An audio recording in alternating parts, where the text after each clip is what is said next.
Hi guys, welcome to Vlogmas Day 6, which is mostly reaction content. Today we had a hair appointment for the girls, and then we did some shopping, running around in Fresno. So I guess I could have recorded some of that. I'm not very comfortable with filming people in public. So I didn't do that, and I don't know, it's just been a very, very busy week. Not a lot of recording getting done. So I do have a reaction here to some interesting, I guess, deleted scenes from the Christmas Vacation movie, which is one of my favorites. So I thought we would react to that. It's something Christmassy, something fun. And then hopefully within the next couple of days, I can film some kitten content. Tomorrow is going to be very food heavy. My daughter's making bread bowls from scratch, so maybe I will film some of that. So anyway, thank you for being here. I hope you're having a great day, and please enjoy the reaction part of the video.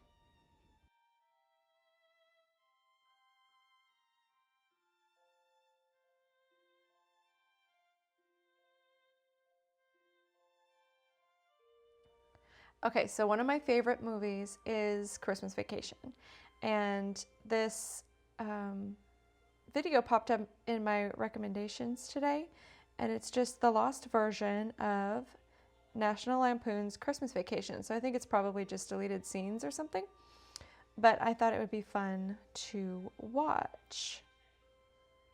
I also kind of wanted to do the Christmas Story one, so maybe we'll do that tomorrow or like another day during this Vlogmas. Okay, let's see. Lampoon's Christmas Vacation. It's one of those. Let me start it over. The first DVD I ever owned was National Lampoon's Christmas Vacation. It's one of those old-fashioned cardboard cases that was similar to the material used to package VHS tapes. It's one of those early DVDs that boasted interactive menus as a special feature in and of itself. Oh, I don't have But this beyond one. that, the disc doesn't offer much new. I remember opening up the case, though, and being surprised by the image before me. I had seen the film dozens of times, yet I couldn't ever recall seeing the scene pictured above the chapter. I have this DVD, but I don't think I have this version that he's talking about. And I definitely haven't ever seen this picture. That's pretty interesting. Index. It appeared to show the Griswolds and a Santa Claus dressed salesman at the Christmas tree farm early in the movie. But even with the advent of DVD and later Blu-ray and digital, this scene has yet to make it to any home video release, nor has any deleted scene for that matter, despite Warner Brothers repackaging it every other holiday season for a new edition. I have the red one. I have this, I'm pointing like you can see. I have this red one here. So maybe mine does have something? I don't know. I'd have to go and look. To be honest, we've just been watching it on the streaming services because it fits the TV better, I feel like. Talk about pissing your money away. Oh, I hope you kids see what a silly waste of resources this was. But it seems a lot of people actually remember seeing this missing scene at some point. Throughout the Really? 80s and 90s, it was commonplace for cable edits of movies to include scenes omitted from the theatrical cuts, in order to balance out the runtime with the commercial breaks. And it looks like this tree salesman scene was used in early cable edits of Christmas Vacation, as certain people remember watching it.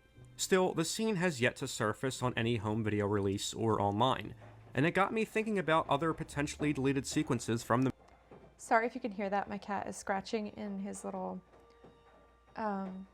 Christmas house cat scratcher. movie. So I took a look through the shooting script written by John Hughes, and was surprised by how many scenes were omitted.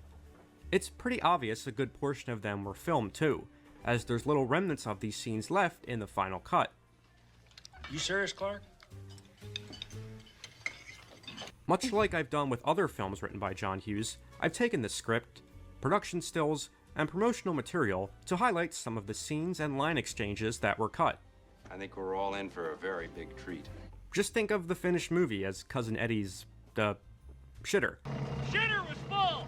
That was full of content and needed to be dumped, with these deleted scenes represented by the, well, you know. No shit. So let's dive into the lost version of Christmas Vacation. Okay, that was a very long intro to say that they're going to talk about deleted scenes, I guess.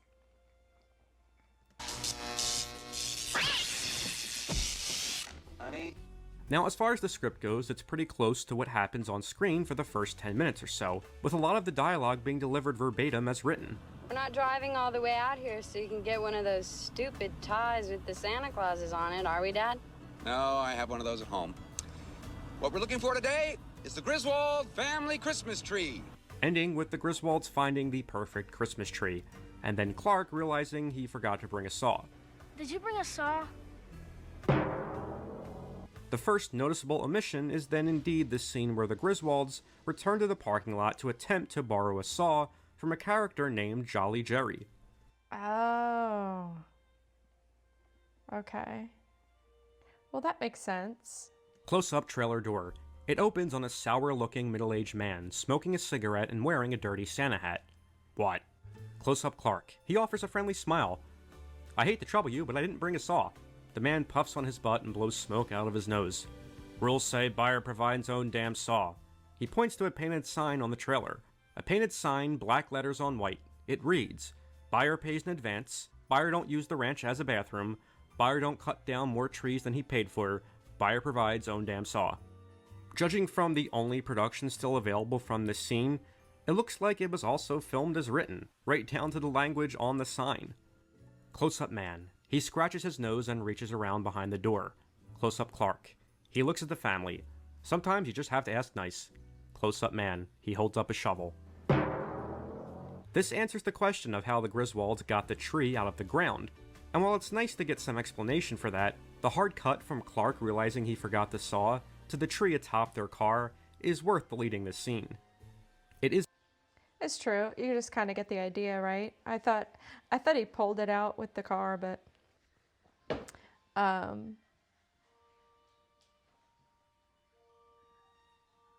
yeah, that's kind of weird. I was hoping we were going to get to see the deleted scenes, not just read the script. But okay, let's just keep going and see what else we can find. It's alluded to later in the movie, though, when Clark says to Eddie, Yeah, I dug it out of the ground myself. beyond that, little details seem to exist on this sequence. I can't even seem to find out who played the Jolly Jerry character. If you think you remember seeing this scene on cable TV growing up, leave a comment below. I'd love to hear more about it. Another small omission comes when the Griswolds get the tree home, and Clark has the family making their own Christmas decorations, explaining, you know kids, years ago people couldn't go out and buy their ornaments. They had to make them from things around the old prairie homestead. Colored balls of mud, wood shavings, bits of yarn and string, ox horns, donkey tails, prairie dog whiskers. I'll get the lights up and then I'll give you a hand. Close up Rusty. He reaches into a bowl of popcorn. Dad, this tradition stuff is pretty cool so far, but I think it might lose its charm if it extended to our gifts. I mean, you're not planning on making our presents, are you? Russ! Right here, Dad. Oh, there you are. Again, it doesn't do much to enhance the story, but it's fun to see how into the holiday Clark is from the start of the story. Once again, we can assume this scene was shot, as the homemade ornaments later appear on the decorated tree. The script continues pretty much beat for beat as it appears in the movie, right down to John Hughes scripting the advent calendar scene transitions. And even Clark's nervous fumbling when talking to the lingerie salesperson, Mary. Wouldn't be the Christmas shopping season if the stores were any less hooter than they are. That's funny. I thought from watching this that this was kind of a improv thing. So that's interesting that that's very scripted. Than they are.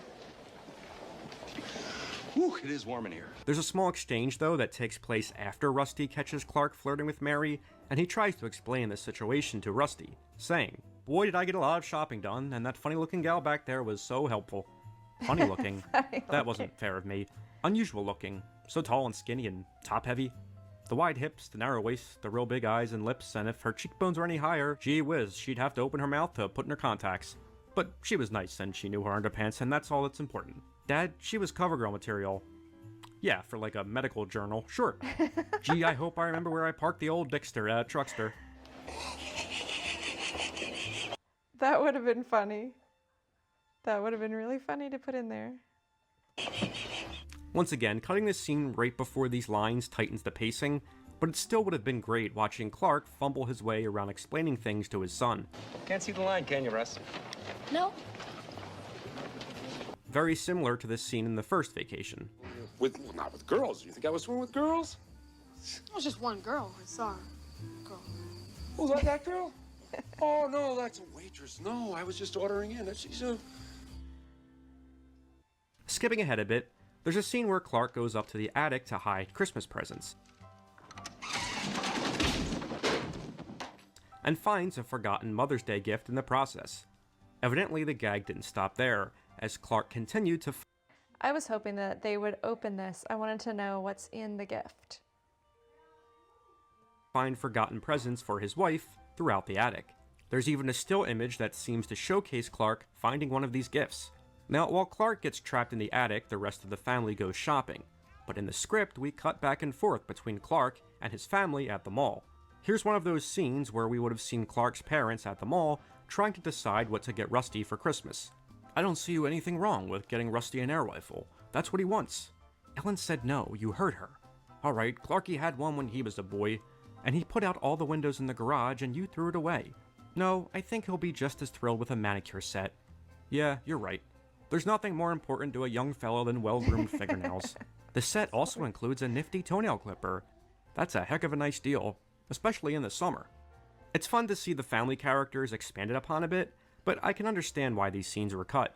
And speaking of family, two of the best characters in the movie enter in its last act, Uncle Lewis and Aunt Bethany. It isn't every day somebody moves into a new house. They didn't move into a new house. Now, although Uncle Lewis seems to be related to Clark, as he appears in the old home movie he watches, in the script it's written that they're Ellen's aunt and uncle. As Rusty explains to his cousin, who are the old geezers? That's your mom and my mom's great aunt and uncle. What's so great about them? You're not doing anything constructive. Run into the living room, get my stogie.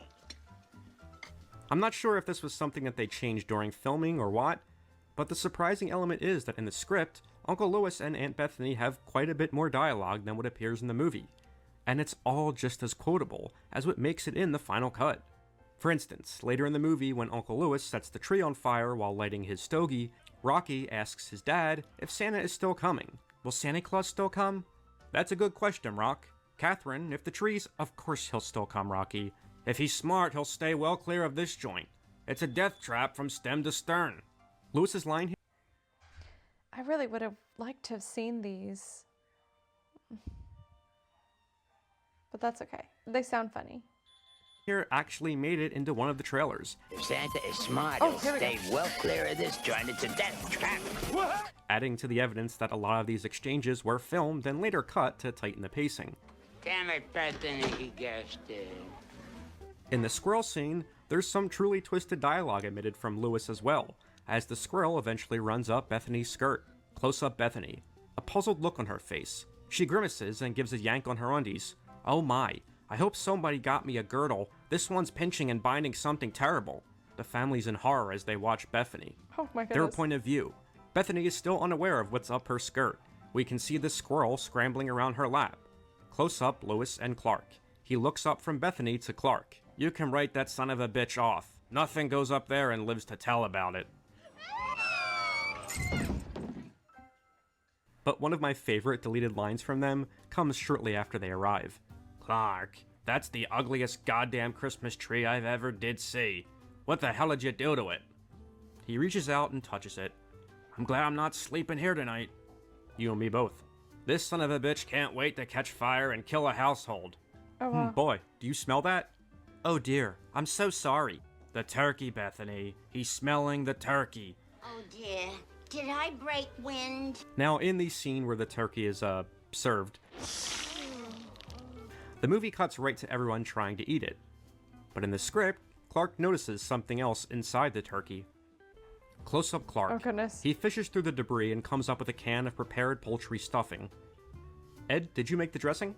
Close up Eddie. He smiles. I gotta confess, Clark, it's the store-bought. Found it in the RV last night. All you gotta do is pop the top and serve it up. You want to load me up with a little more there? It is good. Again, that cut from Clark. That would be really gross.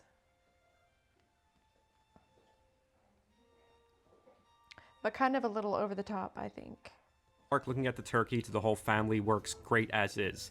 So seeing this dialogue cut is of no real detriment to the movie. It's just fun to see Eddie's stupidity know no end. Does your cat by any chance eat Jell-O? Oh, that part was so gross. I don't know about the cat, but I sure am enjoying it.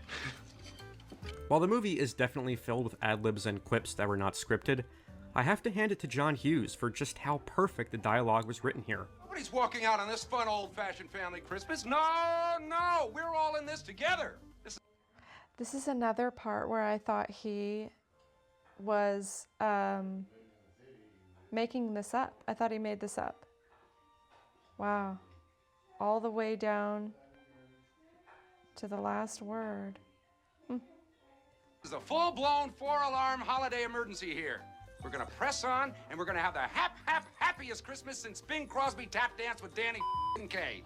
And when Santa squeezes his fat white ass down that chimney tonight, he's gonna find the jolliest bunch of assholes this side of the nut house. One of my favorite lines in the movie, and one I for sure thought had been ad-libbed, was Clark's outburst after receiving his Christmas bonus. Yeah. But if you look at the script, it appears pretty much verbatim, right down to the Tylenol. I'm gonna tell him what a cheap, lying, no-good, rotten, four-flushing, low-life, snake-licking, dirt-eating, inbred, overstuffed, ignorant, blood-sucking, dog-kissing, brainless, dickless, hopeless, heartless, fat-ass, bug-eyed, stiff-legged, spotty-lipped, worm-headed sack of monkey shit he is! Hallelujah! Holy shit! Where's the Tylenol? The rest of the movie follows pretty much as written, with one or two minor exceptions. But every piece of quotable dialogue, you know, the lines that you see on t-shirts and merchandise every Christmas season, comes verbatim from John Hughes' script. Where do you think you're gonna put a tree that big? Bend over and I'll show you. You've got a lot of nerve talking to me like that, Griswold. I wasn't talking to you. And in trimming out most of the stuff I featured in this video, the movie really only feels much tighter as a result. A lot of sap in here. Some of the biggest laughs come from those hard cuts from scene to scene.